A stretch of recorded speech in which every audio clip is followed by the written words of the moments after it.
여러분, 오늘은 저희 사무실에서 진짜 찐으로 의뢰인께서 오셔가지고 저희가 상담하는 장면을 의뢰인 동의하에 지금 촬영을 하기로 했으니까 어떻게 상담이 진행되는지 이 영상만 보면 정확하게 아실 수 있습니다. 그리고 이제 경찰 조사를 받으러 갈 때 저희들이 입회를 같이 할 건데 입회를 어떻게 참여를 했는지, 입회 이후에는 어떻게 진행이 되는지도 저희들이 전부 다 촬영해서 여러분들께 낱낱이 공개해드리도록 하겠습니다. 우리 선생님은 어떻게 알고 저희를 찾아서 연락을 주신 건가요? 아니, 이렇게 고소를 받았는데 영상을 보다 보니까 좀 부동산 전문이신 것 같아가지고 한번 믿어서 좀 간절하거든요. 저도 이겨야 될 것 같아가지고 이렇게 찾아오게 되었습니다. 일단 선생님이 지금 고소장을 정보공개 청구해가지고 가지고 오라고 말씀을 드렸는데 오늘 지금 받아가지고 전달을 잘 주신 것 같아요. 일단 내용을 보면 고소 취지가 사기, 그리고 뭐 사문서 위조 사문서 행사, 그리고 부동산 실권리자 명의 등에 관한 법률 위반죄 이렇게 돼 있는데, 일단 저희들이 궁금한 거는 이 고소장에 나와 있는 사실관계가 인정하실 수 있는 건지. 저는 인정하기가 너무 어렵고요. 왜냐면 저도 이제 공인중개사로서 최선을 다해서 했었고 집도 제가 빼드렸었고 그분도 저한테 되게 고맙다고 할 정도로 저희가 둘이 되게 연락도 자주 하고 했었는데 100만 원 더 벌려고 이분한테 이런 사기를 칠 만큼의 그런 바보 같은 짓은 안 하거든요. 사기죄로 와버리니까 좀 당황스럽더라고요. 일단 경제적인 이익을 취한 게 거의 없다는 것은 그건 당연히 저희한테 좀 좋은 사유인 것 같아요. 궁금한 게 일단 저희 그 피고소인들이 선생님을 포함해서 3명이잖아요. 이분들 관계가 어떻게 되나요? 저는 그 다른 부동산이 누군지도 모르겠고, 그리고 저희가 그런 커넥션도 없고, 이제 실제로 저희는 그 인터넷 플랫폼인 공실클럽이라는 데서 임대인의 물건을 올렸기 때문에 그 물건을 보고 지금 고객님이 원하시는 조건에 금액에 맞는 집이 있는데 이거 한번 보러 가시자. 제가 준비를 미리 해놓는 게 아니라 같이 보면서 그렇게 해서 갔던 거라서 임대인이 누군지도 잘 모르고 그 같이 중개했던 다른 부동산들이 누군지도 잘 모르겠습니다. 근데 여기서 우리 선생님이 피고소인 3이 임대인이랑 임차인을 둘 다 대리한 공인중개사다 지금 그렇게 써져 있거든요. 저는 임차인과 같이 계약을 했었고 대리를 하진 않았고, 임대인은 직접 그때 법인 계약으로 돼 있었거든요. 법인 대표가 와서 계약을 했었는데 그게 신탁부동산이었었어요. 신탁부동산에서 대출을 더 많이 받기 위해서 함부라고 했었고, 그래서 그때 법인 등기랑 모든 서류를 다 가지고 와서 직접 임차인과 임대인과 제가 셋이서 계약을 진행을 했던 겁니다. 그래서 뭐 대리로 뭐 한 게 없습니다. 선생님은 임대인 측을 담당했나요? 임차인 측을 담당했나요? 임대인, 임차인 둘 다 담당을 했습니다. 왜냐면 임차인이 저희한테 문의가 와서 집을 보러 갔고 이런 집이 있으니까 임대인한테 연락을 해서 손님이 지금 계약을 하고 싶다고 합니다. 계약을 하실 수 있겠습니까 해서 했던 겁니다. 그래서 이제 쌍방 대리하는 공인중개사란 말이 그렇게 쓰셨구나. 그래요. 쌍방 대리라는 게 어쨌든 중개 수수료를 임대인한테도 받고 임차인한테도 받는 거를 그렇게 표현을 하니까 아마 고소인은 그렇게 주장을 하신 것 같고, 근데 일단은 지금 서류에 뭔가 문제가 있기는 있었던 것으로 일단 고소장에는 네. 혹시 이 신탁 원부라든지 이런 거를 그럼 선생님도 중개를 하실 때 떼보신 적이 있으신가요? 저도 신탁 계약이 처음이었었고, 그러니까 되게 신탁이라는 게 등기부등본에는 아무것도 없는 거기 때문에 안전하다고 막 그런 걸로 사기를 많이 하잖아요, 사람들이. 저는 그래서 무서워서 조사를 해보니까 신탁 계약 같은 경우 신탁 원부가 필요하다. 그걸 임대인에 요구를 해야 된다. 해서 제가 임대인한테 요구를 했더니 거기서 신탁 원부와 그리고 위임장이라고 해서 그거를 정말 공문서로 해서 공문번호 몇 번에 그 신탁 그 도장까지 찍혀 있어가지고 그래서 제가 진행을 했던 건데, 지금 이 서류를 봤을 때는 임대인이 그런 허락도 없이 그냥 위조서를 만들어서 했다가 되어 있더라고요. 저도 이게 처음이어서 저도 좀 어찌 보면 저도 피해자거든요, 그러면. 그러니까 뭐 조직적으로 사실 이거를 계획을 마음을 먹고 했다라고 하면 그 위조 서류를 만들었을 개연성도 뭐 배제할 수는 없을 것 같은데, 어쨌든 선생님이 이제 이렇게 개입을 했다라든지 과담을 했다라는 거에 대한 고의가 있어야 되는데, 지금 이 사건 같은 경우는 나도 몰랐고 이거를 개입을 했다라는 정황이라는 것은 밝혀진 게 없잖아요. 만약에 제가 개입을 했더라면 이 분뿐만 아니라 다른 분들도 계약을 막 주도를 했어야 됐고 했는데, 이 집에 대한 계약은 저희가 딱 하나 했거든요, 저희 부동산에서. 그분이 원하는 크기와 가격대에 딱 맞는 집이었기 때문에 했었던 거고, 그리고 실제로 임대인이 임차인에게 돈을 못 돌려줬어도 임대인은 계속해서 임차인의 연락을 받고 정말 죄송하다, 지금 정말 돈이 부족하다, 없다 뭐 이런 식으로 다 했었는데, 만약 정말 잠수를 타버리고 했으면 저도 뭐 전수 사기라고 생각할 수 있겠는데 좀 당황스럽습니다. 공범인지 아닌지가 문제가 될 것 같아요. 만약에 그런 쪽으로 물어보실 것 같아요. 진짜 위조를 한 사람과 직접적으로 연락을 나눈 사실이 있는지. 만약에 내가 한 번도 본 적도 없는 사람이고 이 사람과 경제적 이득을 나눈 적도 없다면 당연히 우리한테는 유리하거든요. 한 번도 연락 안 한 사람을 어떻게 공모를 해요? 혹시 그때 임대인 연락을 좀 하고 지냈던? 아니요. 그러니까 아까 말씀드렸죠, 공실클럽이라는 사이트는 임대인이 매물을 올려놓는 곳입니다. 그래서 이런 집이 있으니까 좀 맞는 분 있으면 연락주세요. 그럼 집 보여드린 비밀번호를 알려드리겠습니다 하는 그런 플랫폼이 있는데, 그런 플랫폼을 이용해서 중개사들이 임대인과 합니다. 네모, 직방, 공실클럽, 네이버 부동산도 그렇고 거기를 통해서 중개인들이 일만 하는 거여서. 맞아요. 선생님이 직접 가담했다는 증거가 없고 지금 고소인도 사실 가담했다라고 의심을 하면서 이제 공모했다라고 고소를 한 거거든요. 근데 혹시 지금 이렇게 신탁 원부와 관련돼서 문제된 사례가 이거 말고도 혹시 경험하신 없습니다. 이게 유일무이한 네,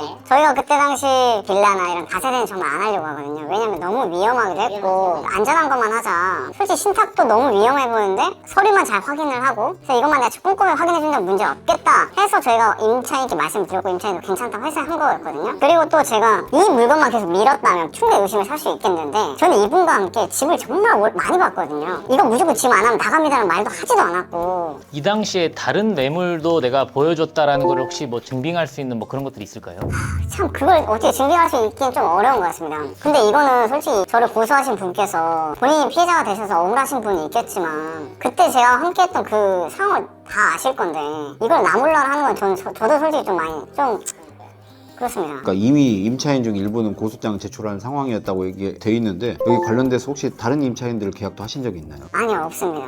전 유일하게 딱 그분만 했어요. 그럼 뭐 조직적으로 공모하거나 뭐 그랬다라는 정황도 지금 없어 보이고 일단은 고소인이 내가 피해를 당했으니까 관련자들 싹 묶어서 공모했다라고 의심하면서 지금 고소장이 제출이 된 것으로 추정이 되고요. 뭐 경찰 수사관님은 틀림없이 이제 고소장에 나와 있는 내용을 바탕으로 이제 의심스러운 정황들에 대해서 질문을 하실 텐데 그때 명확하게 답변하시면 됩니다. 예를 들면 아까 말씀하신 내용 중에 다른 매물도 보여줬다라고 하는 증거가 없어도 이 얘기를 진술을 하면 이제 고소인한테 다시 그걸 확인해 볼 수도 있거든요. 그러니까 저도 이제 공인중개사 자격을 가지고 있고 중개법인을 운영을 하고 있으니까 사실 공실클럽 통해서 받는 건 너무 일반적인 사례거든요. 그렇기 때문에 걱정하지 않으셔도 될 것 같아요. 일단 100만 원이면 완전히 합법적인 범위에서 수수료도 받으셨고 다만 유일하게 걱정되는 부분은 민사 책임은 청구가 들어올 수도 있거든요. 쌍방 대리란 표현이 적합할지는 모르겠지만 뭐 그렇지 않으면 양빵했다고 막 하잖아요. 어쨌든 사고가 터졌으면 판사가 이런 부분에 대해서 포커싱을 할 수 있기 때문에 어쨌든 공모를 한 사실이 없고 고소를 당하거나 내가 문제된 적이 단 한 번도 없고 공실클럽이라는 누구나 이용할 수 있는 어플리케이션을 이용해서 정상적인 중개를 한 것이고 실제로도 그 물건 외에도 다른 것들도 다 보여주고 고객이 선택한 거고 네, 맞습니다. 이거는 형사도 중요하지만 민사도 중요한 케이스로 추정이 되고 진술을 하고 나서 나중에 피의자 신문조서를 저희 변호인들이랑 같이 꼼꼼하게 읽어볼 텐데 만약에 내가 말한 대로 기재가 안 돼 있는 게 있으면 즉시 이의를 제기하고 조서를 정정을 하셔야 됩니다. 왜냐하면 그냥 거기 서명 날인해버리면 그게 나중에 법정에서 다 유죄의 증거로 쓰일 수가 있거든요. 그거는 이제 변호사인 저희들이 가가지고 같이 정확하게 코치를 해드릴 테니까 내가 말한 대로 기재가 돼 있는지는 반드시 확인하시라고 말씀드립니다. 내일 경찰서 가는 장면도 정말 찐 영상으로 촬영해서 어떻게 변호를 하고 조사 끝나고 나와서는 또 어떤 조언을 드리는지도 여러분들께 모두 낱낱이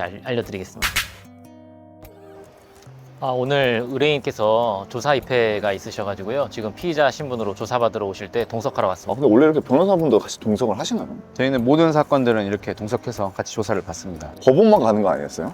경찰 조사 결과가 이제 잘 돼야 이제 나중에 유리하게 결과를 받을 수도 있고 여차하면 이제 증거로도 쓰일 수 있기 때문에 굉장히 중요한 절차입니다. 그래서 변호사 입회를 해서 어떤 내용으로 조사가 진행되는지 저희가 다 파악을 해야 됩니다. 조사가 잘 되면 지름길로 가는데 잘못되면 인생이 꼬이니까 처음부터 해결하는 게 좋죠. 선생님 되게 피곤해 보이신데요? 와이프가 잠을 안 자요. 그래서 계속 얘기를 좀 많이 하다가 자서 오늘 말씀 많이 하실 수 있겠어요? 좀 그래서 일부러 에너지를 아껴놓고 있습니다. 변호사 입회는 사실 당사자가 진술을 하는 거지 저희는 옆에서 조력만 하는 거예요. 불리한 진술이라든지 아니면은 예상치 못한 질문이 나왔을 때 잠깐 상의를 하고 답변을 해도 되는 것이고 나중에 이제 열람을 할 때 불리한 내용의 기재가 있으면 그걸 저희가 수정할 수도 있습니다. 축구로 치면 의뢰인이 선수로서 뛰는 거고요. 저희는 이제 코치나 감독이니까 경기장에 들어갈 수가 없어요. 이런 식으로 경기를 진행할 거다 알려드리고 가끔 이제 전반전이 끝나면 좀 쉬어가면서 하자 그렇게 얘기를 하는 거고요. 저희가 직접 공을 뺏고 드리블하거나 막 논쟁하거나 할 수는 없어서 원칙적으로는. 중간중간에 이건 진술 자체는 아닌데 변호인이 변론은 할 수 있어요. 보안에서 설명드리는 그게 진술 조서나 피신 조서에는 남지는 않는데 그런 것들이 영향을 미칩니다. 그럼 일반적으로 지금 이런 조사는 몇 시간 정도 받는 거예요? 조사는 정말 오래 걸릴 때는 새벽까지 조사하는 경우도 있는데요. 이 조사는 한 2시간 정도 걸리지 않을까 생각은 합니다. 아무리 가벼운 조사라도 무조건 1시간은 무조건 넘습니다. 그러니까 변호사 조력을 받아야 돼요. 1시간 동안 실수를 안 한다는 보장이 없거든요. 문제는 99개 말을 잘해도 한 가지 말 잘못하면 그 한마디로 문제 삼는데 오늘 어떻게 잘 될 것 같나요? 사실관계와 법리를 검토해 봤을 때는 일단은 저희들이 주장할 만한 충분한 그런 것들은 있는 상황이다라고 판단이 되고요. 저희는 어떻게든 무혐의 불송치를 받는 걸 목표로 변론하려고 합니다. 고소장 자체가 말이 안 되는 상황이기 때문에 부담은 사실 좀 없습니다. 그래서 사실 어제 와이프랑 좀 늦게까지 얘기를 하다가 일단 한번 들어가 보시죠.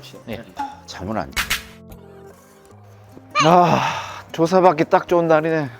어떻게 잘 갔다 오셨나요? 예, 다행히 방금 저희 의뢰인분 조사 잘 끝났습니다. 얼마나 걸렸어요? 지금 저희가 10시 정도에 들어갔으니까 뭐 열람 시간까지 다 합쳐서 한 2시간 정도 소요된 것 같습니다. 그럼 매번 이렇게 다 가주시면 되게 하루에 시간 많이 뺏길 텐데 괜찮으세요? 저희가 의뢰인들의 그래도 최선의 결과를 도출하기 위해서 이렇게 변호를 하는 거기 때문에 저희가 당연히 해야 될 일이라고 생각합니다. 그리고 이게 조사 참여가 그냥 옆에 동석하려고 한다기보다는 질문 내용을 보면 사실 어느 정도 가늠이 되거든요. 그래서 나중에 의견서를 작성하거나 변론 방향을 설정할 때 도움이 되기 위해서 저희가 참석을 하는 거지 그냥 옆에 앉아 있는 건 아닙니다. 일부러 저희가 막 사담도 하고 추임새도 넣고 뭔가 잘못된 방향으로 뭔가 되면 문제가 되니까 막 얘기를 했잖아요. 아 이거 의뢰인이 잘못한 거 없는 거 뻔히 아시는데 굳이 왜 이런 질문을 하시냐 이런 얘기 하면서 이제 아 이게 수사관이 우리에 대해서 혐의점을 갖고 있는지 없는지 이렇게 우리도 미리 알 수도 있고 우리가 어느 정도 압박도 하면서 아니 근데 주로 막 경찰 조사 가면 주로 초반에 뭐 물어봐요? 뭐 예를 들면 소득이 어떻게 되냐, 뭐 주량이 어떻게 되냐, 뭐 이런 것들 많이 물어봐요. 소득을 왜 물어봐요? 사실 쓸데없는 신상 정보를 수집한다라고 일부 생각할 수도 있는데 나중에 또 용의자로 선상에 오를 수도 있잖아요. 그럴 경우에 그 사람이 조사해온 내용 피신 조서를 경찰에서는 보면서 아, 그 사람이 소득을 가지고 있는 사람 어느 부동산까지 가지고 있다라고 막 구체적으로 아파트 이름까지 얘기하시는 분들이 있거든요. 나중에 이제 막 검찰에서 피의자 재산을 몰수해야 될 때 이 피신 조서가 다 증거로 활용이 됩니다. 그 다음에 저 오늘 조사를 하신 분이 좀 어렸잖아요. 이제 그 경찰에 된 지 얼마 안 돼서 파이팅이 좀 있는 분이셨어요. 그러니까 완전 매뉴얼대로 했던 것 같아요. 오늘 어떻게 잘 한 거 맞나요 그러면? 아, 오늘 조사는 뭐 저희가 처음에 변론 방향 세웠던 그대로 아주 잘 진행이 된 것으로 평가를 할 수 있을 것 같아요. 나중에 피신 조서 한번 열람해서 의뢰인분이랑 회의하면서 다시 한번 논의 드리겠습니다.